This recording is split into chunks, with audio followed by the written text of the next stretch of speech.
여러분 혹시 튤립 좋아하십니까? 튤립 꽃은 아시지요? 네, 빨간색, 노란색, 주황색, 하얀색, 분홍색 여러 가지 예쁜 색깔을 가진 이 튤립은 네덜란드를 대표하는 꽃으로서 현대 네덜란드의 국화로 지정이 되어 있습니다. 사진 한번 보여주시고요. 네, 우리가 네덜란드라는 나라를 생각하면 제일 먼저 떠오르는 이미지 아니겠습니까? 풍차와 그 앞에 가득 펼쳐져 있는 저 형형색색의 튤립들입니다. 이 네덜란드 사람들은 튤립을 너무나도 사랑해서 튤립을 키우는 기술을 아주 많이 발전시켜 한 해에 약 90억 개의 튤립 구근을 해외로 수출하고 세계 튤립 시장의 80% 이상을 점유하고 있다고 합니다. 그러니까 한마디로 말해서 저 튤립이라고 하는 꽃은 네덜란드의 최고의 수출품 중에 하나입니다. 근데 네덜란드가 전 세계로 수출한 또 하나의 튤립이 있습니다. 그 튤립은 꽃 튤립 말고 바로 튤립이라고 부르는 개혁주의 교리를 말합니다.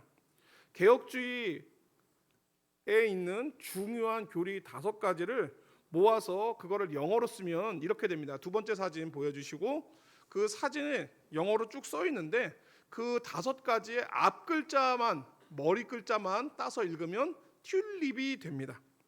그래서 저거를 굳이 읽고 싶지 않습니다만 그래도 써놨으니까 읽으려 한다면 Total Deprav이라고 하고 Unconditional Election, Limited Atonement, Irresistible Grace, Perseverance of Saints 이렇게 해서 첫 번째 거는 전적 타락, 두 번째 것은 무조건적 선택, 세 번째 거는 제한적 속죄, 네 번째 것은 불가항력적 은혜, 다섯 번째는 성도의 견인. 이것이 이제 개혁주의의 5대 교리입니다. 이 5가지의 머리 글자를 모아서 이제 튤립이라고 하는데 아까 말씀드린 것처럼 저 꽃 튤립과 글자가 같으니까 사람들이 저 튤립을 떠올리면서 저 5가지 교리를 잘 기억하라고 이렇게 튤립이란 말로 만들어 놨습니다. 이게 개혁주의 5대 교리는 네덜란드 교회를 중심으로 만들어진 도르트 신앙 고백에 기반하고 있습니다. 그래서 사람들이 네덜란드에서 만들어진 도르트 신앙 고백 그리고 거기서 나온 개혁주의 5대 교리를 네덜란드의 특산물인 튤립과 묶어가지고 개혁주의 튤립이라고 이름을 붙였습니다. 제가 오늘 설교 제목에 튤립을 아십니까? 라고 쓴 것은 당연히 여러분께 꽃 튤립을 아냐고 물어본 것이 아닙니다. 바로 개혁주의 신앙의 핵심인 튤립의 내용을 아는지 그리고 그것을 믿고 있는지를 여러분께 물어보는 것입니다. 아마 이 튤립이라는 말을 들었을 때 저게 뭐야? 하고 처음 듣는 분도 분명히 계실 것이고 들어보기는 했는데 뭔지는 모르겠네 하시는 분도 아마 계실 것입니다. 괜찮습니다. 신학을 전공한 목사들에게도 사실 저 내용이 쉬운 것은 아닙니다. 그래서 저도 개인적으로는 이 내용을 과연 설교를 해야 할까 말까 굉장히 오래 고민을 했습니다. 저도 솔직히 신학교 강의 같은 이런 재미없는 설교 말고 지난주처럼 뭔가 우리에게 좀 와닿는 감성적인 이런 설교하면 저도 쓰기 편하고요. 여러분들도 좋습니다. 그리고 오는 반응도 훨씬 좋습니다.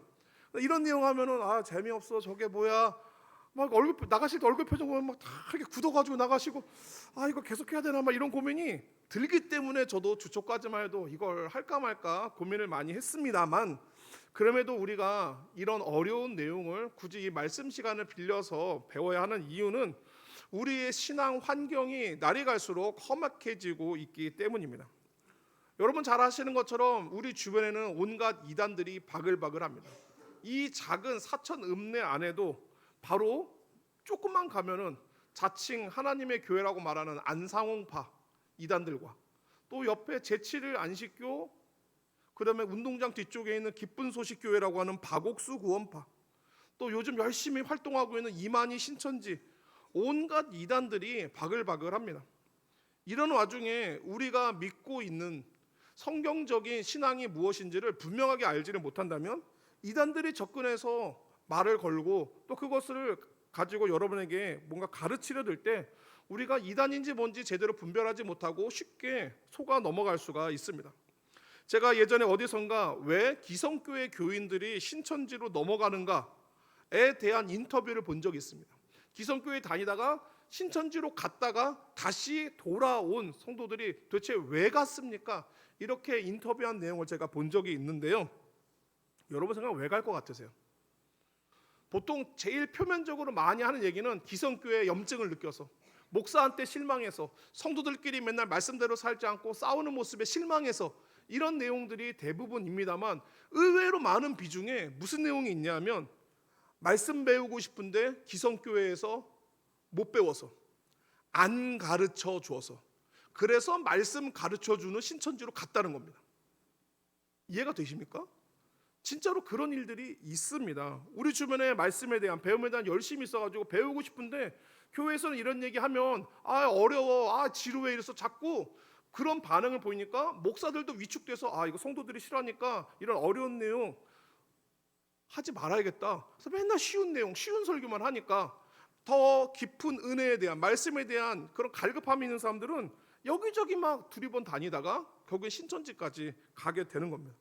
이런 말을 듣고 나면은 어렵고 힘들어도 성경이 증거하는 참 진리가 뭔지를 더 분명하고 확실하게 가르쳐야 되겠다라는 그런 필요성을 깨닫습니다. 제가 들은 말 중에 이런 말이 있습니다. 잔잔한 바다는 노련한 뱃사공을 만들지 못한다. 여러분, 우리들이 자녀들을 키워봐서 아시겠지만 학생들도 맨날 문제 풀 때 쉬운 문제, 편한 문제만 풀다 보면은 어려운 문제를 푸는 문제 해결 능력이 떨어집니다. 성도도 마찬가지입니다. 맨날 쉬운 설교, 편한 설교, 쉬운 말씀, 편한 말씀만 접하다 보면은 어려운 말씀, 힘든 말씀들 접했을 때 어려워, 힘들어 하면서 피하면서 성경 해석의 능력들이 떨어집니다. 늘 쉬운 말씀 듣고 쉬운 부분만 읽다 보면은 나중에 어디 가서 이상한 내용의 설교를 듣거나 말씀을 접해도 그냥 다 똑같은 성경 말씀 아니야? 라고 하면서 잘못된 믿음을 분별 없이 받아들이고 거기에 따라가게 됩니다. 그래서 잔잔한 바다는 노련한 뱃사공을 만들지 못하는 것처럼 편안한 신앙생활은 건강한 성도를 만들어내지 못합니다. 그래서 좀 힘들더라도 올바른 신앙의 내용이 무엇인지를 탄탄하게 배워둬야지만 우리가 잘못된 내용을 들어도 흔들리지 않고 내 신앙, 내 자녀와 가정의 신앙을 지킬 수가 있습니다. 바라기는 오늘부터 이제 6주간 개혁, 오늘까지 포함해서 앞으로 5주 동안에, 오늘까지 포함해서 6주간, 그러니까 앞으로 5주 동안 개혁주의 5대 교리를 이제 하나씩 배워볼 텐데요. 이 시간을 통해서 우리가 하나님의 말씀이 증거하고 있는 성경적 진리가 무엇인지를 분명히 깨닫고 또 이것을 배움으로써 내 자신과 가정과 자녀를 영적으로 지킬 수 있는 그런 건강한 지식들을 얻어가는 소중한 시간이 될 수 있기를 축원합니다. 앞으로 우리가 이제 이 튤립이라고 말한 5가지를 하나씩 배울 것이기 때문에 오늘은 그것을 막 자세하게 설명하지 않고요. 이 튤립이라고 하는 5대 교리가 탄생하게 된 그 배경과 그다음에 각 항목에 대한 간단한 설명, 그리고 그 튤립의 핵심이 되는 예정론이 성경 말씀에서 어떻게 나타나고 있는지, 그래서 우리가 그걸 배우는 게 왜 중요한지를 로마서 9장 말씀을 통해서 함께 살펴보도록 하겠습니다. 먼저 탄생 배경을 살펴보겠습니다. 16세기에 네덜란드를 비롯한 유럽 전역에 로마 카톨릭 교회의 잘못된 신학과 그 잘못된 신앙을 꾸짖고 신앙을 새롭게 하자라고 하는 종교개혁 운동이 일어났습니다. 그리고 이 종교개혁 운동 시기에 올바른 성경적 신앙과 신학을 정립하고 가르친 인물이 있었는데 그 사람이 바로 칼빈입니다. 이 칼빈은 구원의 문제에서 철저하게 강조한 것인데 바로 하나님의 주권과 하나님의 은혜입니다. 하나님의 주권과 하나님의 은혜로 우리가 구원받는 것이지 제 아무리 고행을 하고 제 아무리 선행을 해도 그것은 우리의 구원에 아무런 영향이 미치지 못한다. 그것이 성경적 구원관이다라는 것을 칼빈이 가르쳤습니다. 이러한 칼빈의 개혁주의 신앙이 네덜란드에서 뿌리를 내렸고 아주 번성을 했습니다. 그런데 이 종교개혁 시기에는 여러분 아주 세계사를 보시면 아시겠지만 종교개혁 시기에 르네상스 운동도 같이 일어났습니다. 소위 인문주의의 이제 부흥인데요. 이제까지 중세 시대에는 주로 하나님 중심, 교회 중심으로만 살아왔던 사람들이 이 르네상스를 통해서 인간 중심 그리고 자기 중심의 생각들을 새롭게 갖게 됐습니다. 그러다 보니까 앞서 교회를 통해서 배웠던 오직 하나님의 은혜로만 구원을 받는다, 하나님의 선택으로 구원을 받는다라는 말에 의문을 품게 되었습니다. 과연 하나님의 선택으로만 구원을 받는 것일까? 그 구원에 인간의 선택은 없는 것일까? 라고 하는 의문을 가진 사람이 등장을 했고, 여기에 많은 사람들이 동조하면서 그래, 하나님만 선택해? 우리도 선택할 수 있잖아. 우리의 선택의 여부에 따라서 구원이 달릴 거 아니야? 라고 하는 그런 막 논쟁들이 벌어지게 됐습니다. 이렇게 우리의 구원을 가지고 여러 가지 논쟁들이 벌어져서 과연 무엇이 성경적 진리인가를 밝히기 위해 많은 신학자와 목회자고 장로들이 모였습니다. 1618년 11월부터 1619년 5월까지 약 6개월간 네덜란드에 있는 도르트라고 하는 도시에 모여서 회의를 열었습니다. 그리고 이 긴 회의의 결과 그곳에 모여 있는 사람들은 이와 같은 결론을 도출하였습니다. 하나님의 구원은 인간의 행위와 무관하게 오직 하나님의 은혜로 얻는 것이다. 이것이 성경적 가르침이다라는 것을 다시 한번 확인했습니다. 그리고 이것은 앞서 칼빈이 가르쳤던 가르침과 동일합니다. 그래서 이 회의의 결과문을 가지고 신앙 고백을 만들었는데, 그것이 이제 회의가 열렸던 도시의 이름을 따서 도르트 신앙 고백이라고 부릅니다. 이 도르트 신앙 고백에서 가장 중요하게 다루고 있는 우리의 구원은 하나님의 예정과 선택하심에 있다라고 하는 내용인데, 그 중에서 가장 쟁점이 되는, 사람들과 이렇게 논쟁이 되는 5가지 주제를 추려서 정리한 게 앞서 봤던 그 개혁주의 튤립입니다. 그거 다시 한번 죄송하지만 화면 좀 띄워주시겠습니까? 두 번째 사진 다시 보시면 전적 타락, 무조건적인 선택, 제한적인 속죄, 그 다음에 불가항력적 은혜, 그 다음에 성도의 견인, 이렇게 5가지가 나오는데요. 제가 저거를 순서대로 하나씩 아주 간단하게 한번 좀 살펴보도록 하겠습니다. 첫 번째 T가 말하는 것은 전적 타락입니다. 다음 장면 넘겨주십시오. 인간은 전적으로 타락하였습니다. 이게 뭘 말하냐면 아담이 타락한 결과로 하나님이 인간을 지을 때 만든 하나님의 형상이 완전하게 훼손이 됐습니다. 완전하게 훼손이 되었기 때문에 인간은 이제 생명이신 하나님으로부터 끊어져서 영적으로 죽은 상태가 되었습니다. 이걸 앞전에 제가 한번 설교를 통해서 물 밖에 나온 물고기라고 설명을 드렸습니다. 물고기는 물 안에서 살도록 창조되었기 때문에 물 밖에 나오는 순간부터 죽습니다. 하나님 안에서 살도록 창조된 인간은 하나님을 벗어나는 순간부터 죽는 것입니다. 문제는 그 하나님의 형상, 하나님과 교제할 수 있는 영적인 통로가 완전히 훼손이 되는 바람에 인간은 하나님을 알지도 못하고 찾지도 못하는 상태가 되었습니다. 인간은 오직 죄만 즐거워하고 죄만 탐하고 죄를 찾아다니는 그런 존재가 되었습니다. 구원과 생명이 하나님께 있는데 하나님을 알지도 못하고 찾지도 못하니 구원받을 수 있습니까? 자기의 노력으로는, 자기의 능력으로는 절대로 구원받을 수 없는 절망적인 상태에 있다. 이것이 바로 우리 인간의 현실이다 라고 말하는 것이 이 전적 타락입니다. 이 얘기를 하는 이유는 당연히 인간은 그렇게 완전히 망가지지 않았다. 어느 정도 선한 구석이 있어서 하나님을 막 찾아갈 수 있고 알아낼 수도 있다라고 하는 그런 얘기들이 있기 때문에 아니다. 성경은 우리는 완전히 타락하여서 스스로 하나님을 알 수도 없고 찾을 수도 없는, 오직 하나님이 찾아와 주셔야만 되는 존재라는 걸 강조하려고 일부러 저렇게 전적 타락이라는 내용을 정리를 한 것입니다. 두 번째는 무조건적 선택입니다. 이렇게 전적으로 타락한 인간은 생명이신 하나님을 알지도 찾지도 못하는 상태에 있으니까 구원받지 못하겠죠? 구원을 그래서 하나님이 주셔야 됩니다. 하나님이 사람을 선택하여 구원하기로 하셨는데 이때 사람의 뭘 보고 선택하냐? 그 사람의 착한 마음씨, 선행 이런 거 아닙니다. 심지어는 이 사람이 지금은 안 믿지만 나중에 믿겠지? 이런 믿음의 가능성조차도 보지 않습니다.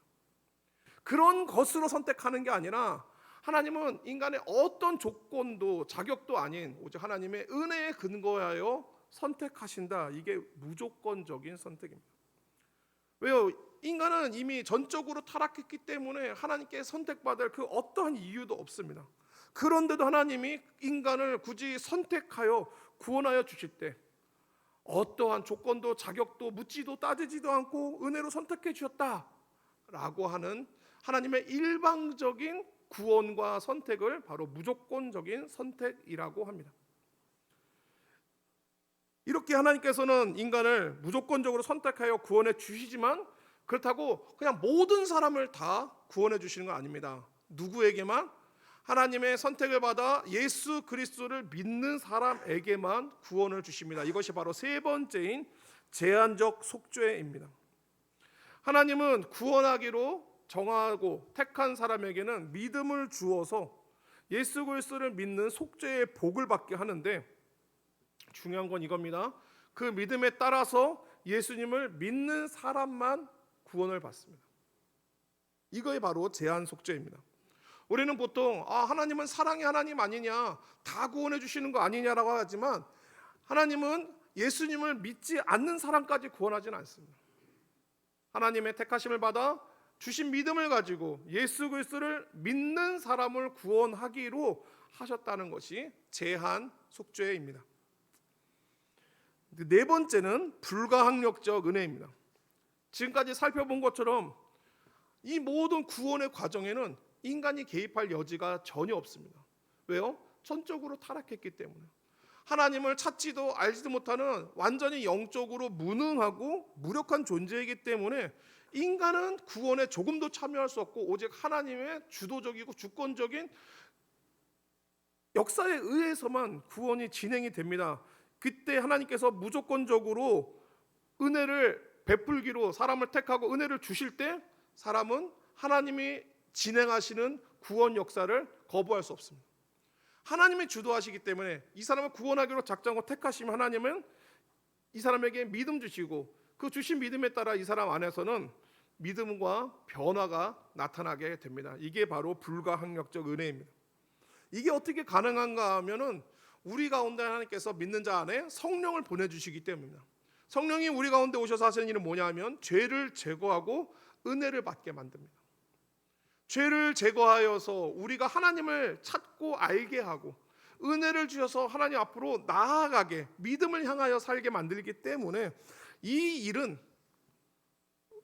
사람이 막을 수 없는, 은혜를 받는 순간부터 하나님의 주권적인 주도 아래 들어가기 때문에, 다시 말씀드리면 우리가 주도하는 게 아닌 하나님이 주도하시는 신앙생활이 되기 때문에 불가항력적 은혜라고 말을 합니다.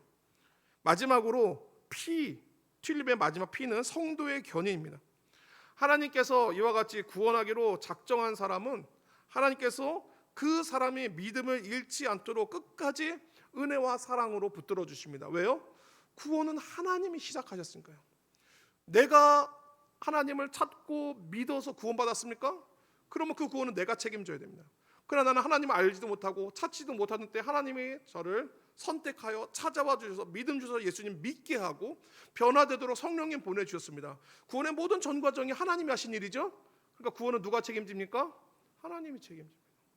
하나님이 처음부터 끝까지 책임지셔야 되니까 우리가 믿음 잃지 않고 끝까지 구원 얻을 수 있게 붙들어 주시고 우리에게는 그 모든 과정에 참고 인내할 수 있는 힘을 주시는 이 약속이 바로 성도의 견인입니다.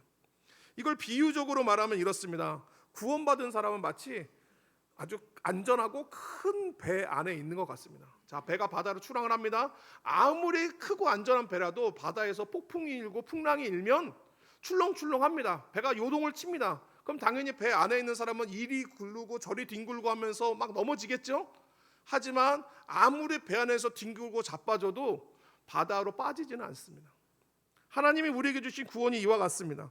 성도가 하나님이 주신 구원을 받았음에도 죄 가운데 흔들리고 넘어지지만 그러나 끝까지 하나님이 그 가운데 믿음 주시고 은혜를 주셔서 넘어지지나 아주 엎드러지지 않게 붙들어 주시는 그 은혜를 힘입어 우리도 죄와 싸우고 견디는 성도에게는 승리의 영광을 주신다는 것, 이것이 바로 성도의 견인 교리입니다.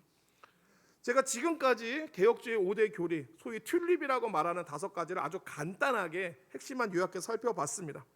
사실 이 내용은 굉장히 어렵습니다. 매주 하나씩 주제를 정해서 설명하더라도 사실 다 못할 만큼 굉장히 어렵고 난해합니다. 하지만 우리에게 희망이 있습니다.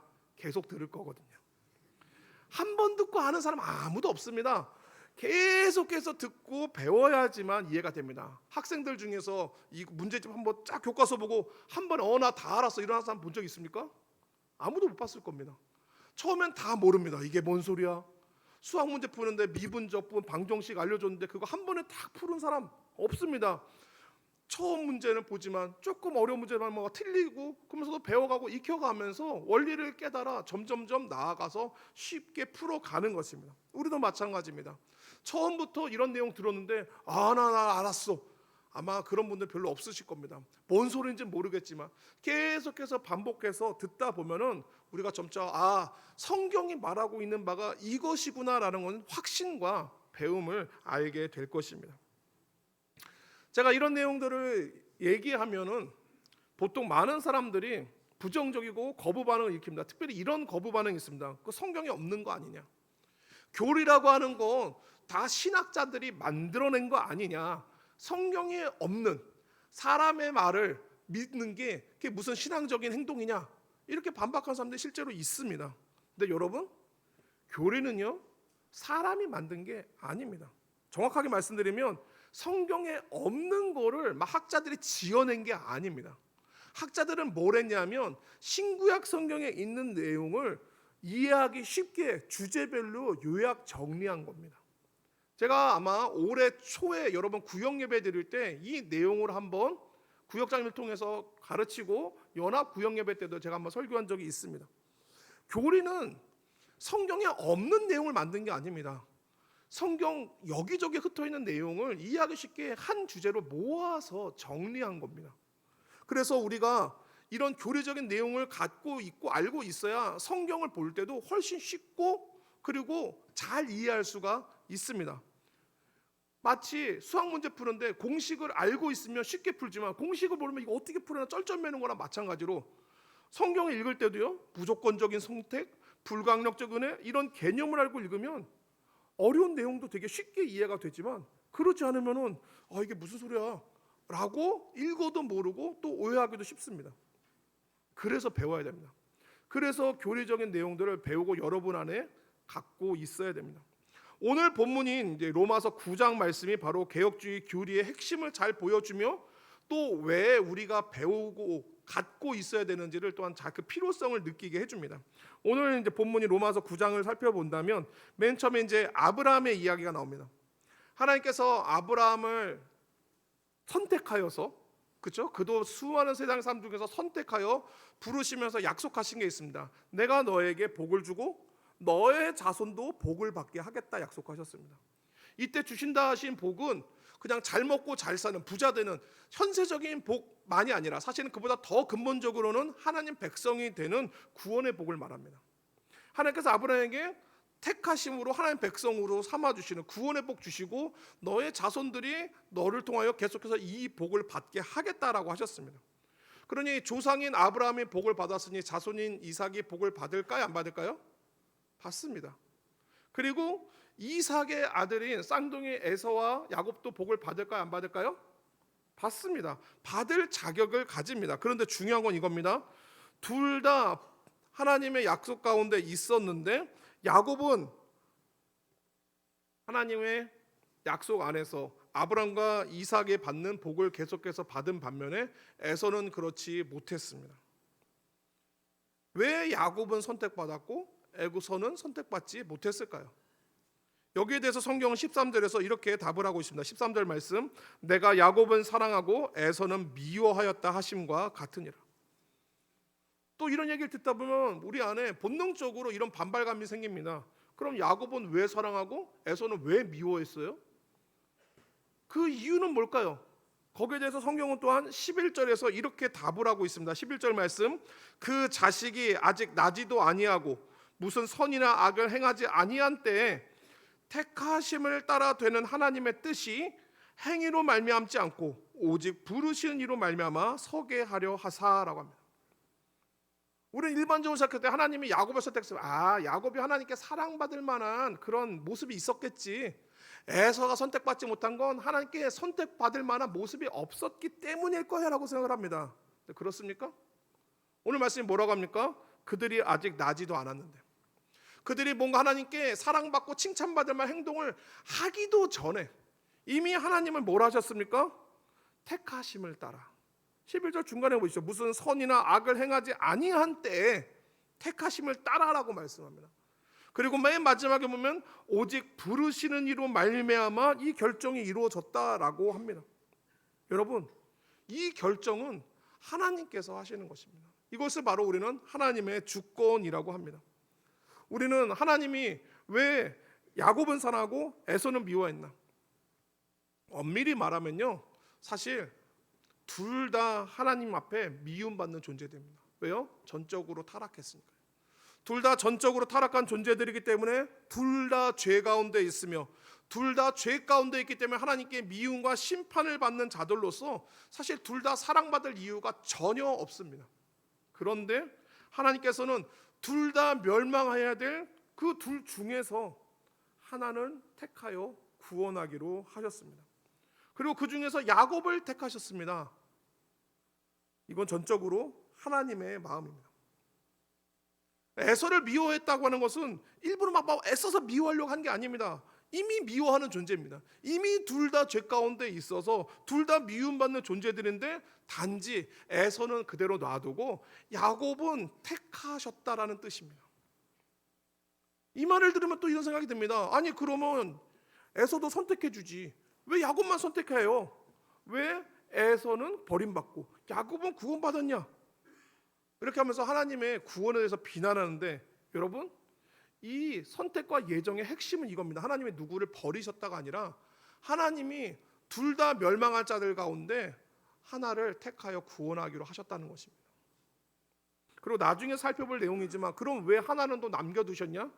하나님은 이 세상에 심판하시는 공의의 하나님이심을 보여주셔야 되고 동시에 구원하시는 사랑의 하나님을 보여주셔야 되기 때문에 한쪽에는 그들이 지은 죄에 따라 심판을, 한쪽은 하나님의 풍성한 긍휼에 따라서 구원하시는 것을 보여주기 위하여 선택과 또한 놔둠을 그렇게 결정을 하신 것입니다. 여러분, 다 망할 것들, 다 망해야 될 사람들 가운데 누구를 선택하여 구원하신 것이 비난받을 일일까요? 오히려 이것이 더 우리 하나님의 은혜와 사랑에 감사해야 되는 일이 아닙니까? 우리가 이런 얘기를 듣다 보면 그래도 여전히 이해가 안 되고 뭔가 하나님이 불공평하고 뭔가 하나님이 하신 일들이 이렇게 깨름직한 그런 느낌이 듭니다. 그것에 대해서 오늘 말씀 읽지 않았지만 로마서 9장 20절과 21절은 이렇게 대답을 합니다. 로마서 9장 20절 21절 말씀. 이 사람아 내가 누구에게 감히 하나님께 반문하느냐? 지음을 받은 물건이 지은 자에게 어찌 나를 이같이 만들었냐 말하겠느냐? 토기장이가 진흙 한 덩이로 하나는 귀히 쓸 그릇을 하나는 천이 쓸 그릇을 만들 권한이 없느냐? 하나님이 선택하고 결정하는 그 권한에 대해서 성경은 토기장이의 비유로 대답을 합니다. 지능이 있습니다. 토기장이가 하나는 일부는 떼서 그릇을 만들고 하나는 떼서 비싼 도자기를 만들고 하나는 떼서 요강으로 만드는 이 권한 누구에게 있습니까? 토기장에게 있습니다. 진흙에게 있습니까? 진흙에게는 없습니다. 그저 토기장의 손 안에서 빚어질 뿐입니다. 사람도 마찬가지입니다. 누구를 택하여 구원할지는 전적으로 하나님의 주권입니다. 왜요? 하나님이 창조주이시기 때문입니다. 근데 사람들이 왜 누구는 선택했냐, 왜 저 사람을 선택하느냐, 여기에 대해 분노하는 가장 큰 이유는 성경의 맨 처음 우리에게 알려주는 가장 중요한 사실, 하나님이 창조주란 사실을 믿지 않고 인정하지 않고 받아들이지 않기 때문입니다. 하나님이 천지의 창조주시면 하나님이 만드셨어요. 그러면은 이 만든 세상은 누구 것입니까? 하나님 것입니다. 하나님은 주인이십니다. 맞습니까? 주인은 자기의 소유를 자기 마음대로 운영하고 처분할 권한이 있습니다. 그것을 인정하는 것이 사실 우리 신앙의 맨 첫 출발입니다. 그러나 여러분 생각해 보시죠. 하나님이 자기 물건이라고 하는 게 있는데 결정적으로는 자기 마음대로 움직일 수도 없고 사용할 수도 없고 어떻게 다룰 수도 없다면 여러분 주인 맞습니까? 주인은 자기 소유를 마음껏 쓰고 움직일 수 있는 권한이 있습니다. 그래서 자기 마음대로 자기 주권 행사할 수 없다면 그때는 사실은 더 이상 하나님이 될 수가 없는 것입니다. 사람을 구원할 문제에 있어 구원하신 하나님과 구원받는 사람 중에 어느 쪽에 의해서 구원이 결정되는가를 보면은 누가 위에 있는지가 나타납니다. 여러분, 구원받는 사람이 구원하신 하나님 향해서 구원은 이렇게 해야 되지 않습니까? 구원은 저래야 되지 않습니까? 이렇게 저렇게 말한다면은 지금 누가 위에 있는 겁니까? 누가 구원을 주도합니까? 구원 받는 사람이 주도합니까? 구원하시는 하나님이 주도합니까? 사람이 이렇게 저렇게 구원에 대해서 말을 하고 이렇게 해야지 구원이지, 이렇게 해야지 하나님이지 말하고 있으면 구원받는 사람이 구원하시는 하나님 위에 있는 것입니다. 하지만 성경은 뭘 말합니까? 바른 신앙은 구원하시는 하나님이 구원받는 사람보다 위에 있다고 말합니다. 그리고 그것을 인정하는 것이 바른 신앙입니다. 그래서 구원의 문제에 있어서도 하나님의 결정에 순복하는 것이, 하나님의 택하심과 결정하시는 것에서 이것은 하나님의 결정이시구나라고 순복하는 것이 바로 올바른 성경적인 신앙입니다. 만약 우리의 구원이 구원받는 사람의 의지나 조건에 따라서 결정된다면 하나님은 결코 이 모든 피조물, 특별히 우리 인간에 대한 주권을 가진 분이라고 할 수가 없습니다. 허울뿐인 주인이지 실제로 능력도 권한도 없는 주인이 무슨 하나님이 될 수 있겠습니까? 따라서 하나님이 되시기 위해서는, 우리 하나님이 정말로 우리를 다스리는 주인으로 계시기 위해서는 하나님의 선택과 결정에 우리가 순복하며 따르는 것, 이것이 가장 중요한 일입니다. 오늘 그리고 앞으로 계속 배워야 될 이 예정 교리들, 그리고 개혁주의 5대 교례는 다른 것 하나 없습니다. 딱 하나만 기억하십니다. 우리 하나님의 주인 되신가 그분을 높이는 것, 그것이 유일한 목적입니다. 구원의 문제에 있어서도 사람이 구원을 왈가왈부하고 좌지우지하는 결정권을 가진 존재가 아니라 주인이신 하나님께 따라서 그 앞에 우리는 모두 순복하며 엎드리는 피조물의 자세를 갖는 것, 그것이 바로 개혁주의 신앙입니다. 여러분, 이거 한 가지만 기억하시면 나머지 내용은 이해하는데 어려움이 없을 것입니다. 끝으로 성경은 구원이 우리가 아니라 하나님께 달렸다는 것을 16절 말씀을 통하여 다시 한번 강조를 합니다. 16절 말씀, 그런즉 원하는 자로 말미암음도 아니요 다른 박질하는 자로 말미암음도 아니요 오직 긍휼히 여기시는 하나님으로 말미암음이니라. 구원으로 치자면은 막 구원받고 싶어요 하는 사람이 막 간절히 바란다고 그걸로 구원해 주신 것도 아니고, 구원받으려 뭔가 열심히 신앙생활하고 노력하는 그걸로 받는 것도 아니라 오직 무엇으로? 긍휼히 여기시는 하나님의 그 긍휼하심과 은혜에 의하여서 받는다라고 말합니다. 결국 하나님의 주인 되심, 그리고 그분의 주권을 인정할 때 우리는 하나님의 구원이 왜 이렇게 진행이 되는지를 바르게 이해할 수 있게 됩니다. 다시 한번 말씀드리지만 오늘 내용이 결코 한 번으로 이해될 수 없는 내용입니다. 하지만 공부한 학생들이 한 번 공부하고 한 번 시험 보고 나 이제 공부 못하니까 그만할래 안 할래 하는 학생, 지혜로운 학생입니까? 어리석은 학생입니까? 어리석죠. 계속 공부하고 배움을 쌓이면 잘 풀 수 있고 공부 잘할 수 있는데, 한 번 해보고 나 몰라 난 안 해 라고 해버리면 얼마나 어리석습니까? 성경적 지식도 마찬가지입니다. 오늘 한번 들은 거 뭔 소리인지 모르겠어 안 들을 거야 하지 마시고 계속해서 들으시면서 익히시다 보면은 그렇구나, 성경이 말하는 바가 이것이구나, 이것을 좀 더 분명하게 알고 이 내용 가지고 성경도 읽고 더 깊은 은혜 가운데 내가 들어가야겠구나, 그것들을 깨닫고 경험할 수 있는 우리 귀한 사천교회 성도님 되시기를 축원합니다. 말씀을 마칩니다. 예정의 교리들 그리고 개혁주의 교리들은 우리로 하여금 하나님 앞에서 겸손하게 신앙생활할 이유를 알려줍니다. 우리의 구원이 나의 행위나 나의 선택으로 되는 것이 아니라 전적으로 하나님의 은혜 때문인 것을 고백한다면 우리가 더욱 어디에 있어야 됩니까? 하나님의 은혜 알아서 살아가야 되겠구나, 내가 더 하나님의 은혜 아래 나아가야 되겠구나라는 생각을 갖게 만들어줍니다. 나의 어떤 노력과 나의 열심으로 구원을 얻는 것이 아니라 오직 은혜가 나를 구원했다면 내가 더욱 은혜를 의지하리라 하나님 앞에 겸손하게 신앙생활하게 만들어줍니다. 그러므로 여러분들이 이 시간을 통해서 우리가 다시 한번 하나님 앞에 겸손하게 엎드리며 은혜를 사모하는 귀한 시간 되기를 바랍니다. 함께 기도하겠습니다. 사랑과 은혜가 풍성하신 아버지 하나님, 우리는 이미 영적으로 죽어서 영원한 형벌이 확정된 존재였음에도 불구하고 긍휼이 풍성하신 하나님께서 우리를 택하고 구원하여 주심으로 영원한 생명 누리는 은혜를 입게 하셨음을 고백합니다. 우리를 보고 우리를 아시고 구원하심이 아니라 태어나기도 전부터 하나님의 은혜로 택하여 주셔서 우리가 구원받은 것이니 오직 우리를 구원하신 하나님께 감사하며 은혜 아래 순복하며 살아가도록 도와주시옵소서. 비록 듣고 배우는 내용들이 어렵더라도 하나님을 더 깊이 알아가도록 우리가 힘써 배울 때 우리의 눈과 마음이 열려 하나님의 그 깊으신 뜻과 은혜를 더 잘 이해할 수 있도록 도와주시옵소서. 예수님의 이름으로 기도드립니다. 아멘.